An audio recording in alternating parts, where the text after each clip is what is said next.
السلام عليكم ورحمة الله. ازيكم عاملين ايه؟ يا رب تكونوا بخير.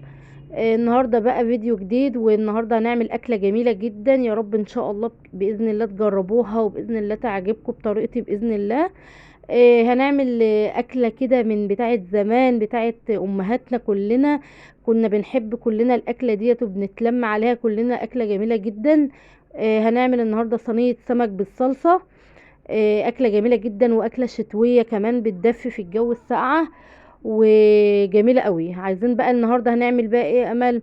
طبعا سمك الصينية بيتعمل بكذا طريقة وبكذا نوع سمك، بس انا النهاردة هعمله بسمك شبار يعني.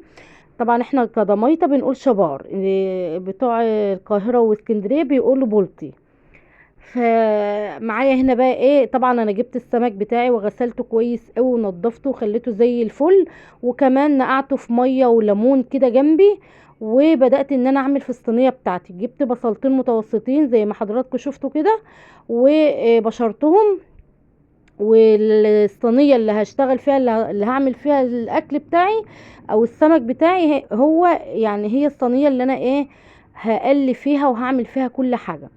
حطيت البصل ونزلت كده بالبصل على الزيت، وبدأت ان انا اشوح في البصل معايا لحد ما البصلة دبلت كده بالشكل ده.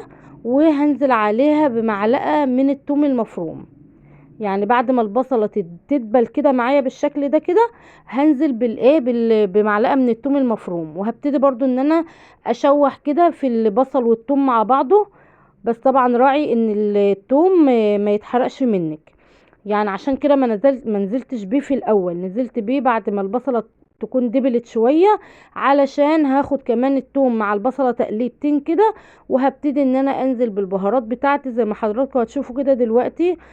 وانا بحب احط البهارات على البصل علشان يتحمص، عشان ريحه البهارات تطلع. البهارات اللي معايا النهارده ايه؟ معايا ملح وفلفل وكمون وكزبره ناشفه. طبعا السمك بيحب الكزبره الناشفه وبيحب الكمون. وكمان حطيت شويه فلفل اسود وشويه من الشطه. طبعا الشطه اختياري، بس زي ما انتوا عارفين انا بحب ان انا ادخل الشطه في كل حاجه، لان انا بحب الاكل حراق شويه. طبعا لو انت ما بتحبيش الاكل حراق فايه ممكن تستبعدي الشطه خالص. اهو بالشكل ده كده، رشه بسيطه، مش مخليه الصينيه حراقه ولا اي حاجه خالص، يا دوبك كده ايه عطيالها كده ايه يعني نسبه حاجة كده هادية كده.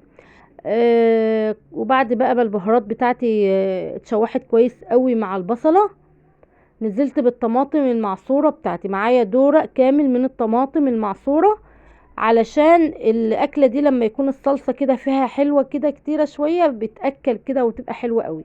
هنا بقى السمك كنت خلاص غسلته كويس وشطفته حلو قوي، وكمان صفيته من المية، وما شاء الله بقى زي الفل. طبعا سبت التسبيكه بتاعت الصلصه تتسبك على النار كده نص تسبيكه. يعني الصلصه انا سبكتها نص تسبيكه، لان حضراتكم عارفين ان السمك ما بياخدش تسويه كتيره يعني على النار، علشان ما يتهريش وكده. فبسبك الطماطم نص تسبيكه، ولما تبتدي تخش في التسبيك كده، ببتدي بقى ان انا انزل بالسمك بتاعي علشان ياخد السوا بتاعه والصلصه تكمل تسبيك، يكون السمك استوي. او بالشكل ده كده ما شاء الله. طبعا حطيت السمك في الصلصة، وغطيت السمك كمان، غطيت الوش بتاعه زي ما انتم شايفين كده بالصلصة. ومع ان ظابطه التوابل بتاعه الصينيه، بس انا بحب اعمل كده. يعني بحب احط على وش السمك بعد ما بنزله كده، بحب ان انا لما بيغلي غلوه كده على النار حلوه كده، ببتدي ان انا بقى احط شويه من التوابل كمان على وش السمك. اهو بالشكل ده كده، بحط رشه من الفلفل ورشه من الكمون، وبدوق الملح لو الملح ناقص ولا كده، بقوم مظبطه الملح بتاعي. بالشكل ده كده هسيب بقى السمك بتاعي يغلي كويس قوي، والطماطم تتسبك شوية، ويبقى يعتبر كده خلصنا الصينية بتاعة السمك. هنخش بقى على الرز. طبعا في ناس بتعمل صينية السمك دي جنبها رز ابيض، وفي ناس بتعمل شعرية، رز بشعرية زي ما انا هعمل النهاردة. انا هعمل النهاردة الرز بشعرية جنب صينية السمك الحلوة دي، وما شاء الله كانت تحفة جدا. اللهم صل على النبي. هنقلي بقى الشعرية بتاعتنا يعني، وهننزل بالرز. طبعا الرز ما فيش فيه اي خطوات يعني كتيرة، وكلنا بنعرف نعمل يعني احلى الاكل اللي في الدنيا كله. بس طبعا زي ما انتوا عارفين انا بشارك معاكم اليوم بتاعي. الشعرية اتحمرت واخدت اللون الذهبي الحلو ده، نزلت عليها بالرز، وهشوح الشعرية مع الرز كويس قوي اهو بالشكل ده كده.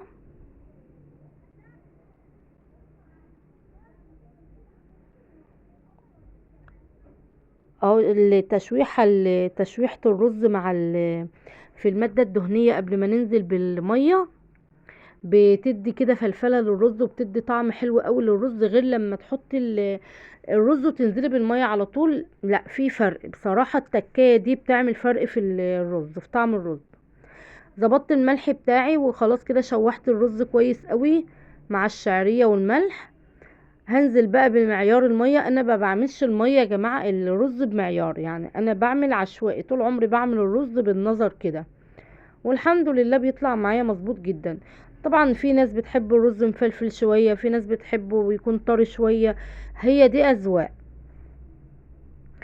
اهو ظبطت كده المية بتاعة الرز. هسيب بقى الرز بتاعي يغلي بقى ويتشرب، ونرجع له تاني. ما شاء الله كده الرز بتاعي كان اتشرب من المية، وبدأت بقى ان انا اديله تقليبة كده، وهدي بقى النار عليه واسيبه يكمل السوا بتاعه. رجعنا بقى للصينية بتاعتنا. ما شاء الله كانت الصلصة اتسبكت، وكانت كمان السمك استوى حلو قوي. هبتدي بقى ان انا احطها تحت الشواية تاخد لون. ما شاء الله لا قوة الا بالله. ما شاء الله شكل صينية السمك يفتح النفس. والرز كمان بتاعنا خلاص استوى. يلا بينا نغرف الاكل بتاعنا ونقدم الاكل الجامد قوي ده، وان شاء الله باذن الله تجربوه ويعجبكم. طبعا هنغرف بقى الاكل بتاعنا. اي حاجة عندك لها شكل كده حلو كده جمالي، حطي فيها الرز، وبحيث ان انت تغرفي الرز كده بشكل حلو، يفتح نفس اللي قاعد ياكل، لان زي ما احنا عارفين العين بتاكل قبل البق. عندي علبة كده، علبة تلاجة عادية خالص، حطيتها على شكل مربع كده، فحطيت فيها الرز وقلبت في الطبق بالشكل ده. ما شاء الله شكله حلو قوي. وغرفنا بقى السمك بتاعنا. طبعا كل فرد ليه مثلا بتعملي بعدد افراد اسرتك، كل واحد ليه سمكة. وطبعا هنا الراس اتقطعت بس مش هسيبها ده الراس اهم من السمكة. فطبعا بنغرف كده لكل شخص كده سمكية في الطبق بتاعه. وكمان بنحط الصلصة جنب السمكة، لان الصلصة ديت بتبقى اطعم كمان من السمك نفسه. وكده خلاص قدمنا الاكل بتاعنا بالشكل الجميل اللي يفتح النفس ده. بسم الله ما شاء الله. صينية سمك جبارة، وكانت قلب ريحة البيت حرفيا. كانت الريحة يعني واصلة بصوا لبره، صراحة والله كانت فظيعة جدا جدا. بسم الله ما شاء الله. ده شكل الاكل بتاعي، حاجة كده ما شاء الله تشرف وتفتح النفس. و... وان شاء الله باذن الله تجربوها بنفس الطريقة دي وتعجبكم. وده الليفت بتاعي عايزة اقول لكم ان لسه ما خلصش وبناكل منه. فما شاء الله. وكمان جبت بصل اخضر وجبت جرجير، وكانت اكلة جميلة جدا، وباذن الله تجربوها وتعجبكم. ولو اول مرة تدخلي قناتي يا ريت ما تنسينيش باشتراك وتفعلي زر الجرس عشان يوصلك مني كل جديد، وتحطي لي لايك كده وتحطي لي كومنت حلو منك. والسلام عليكم ورحمة الله وبركاته.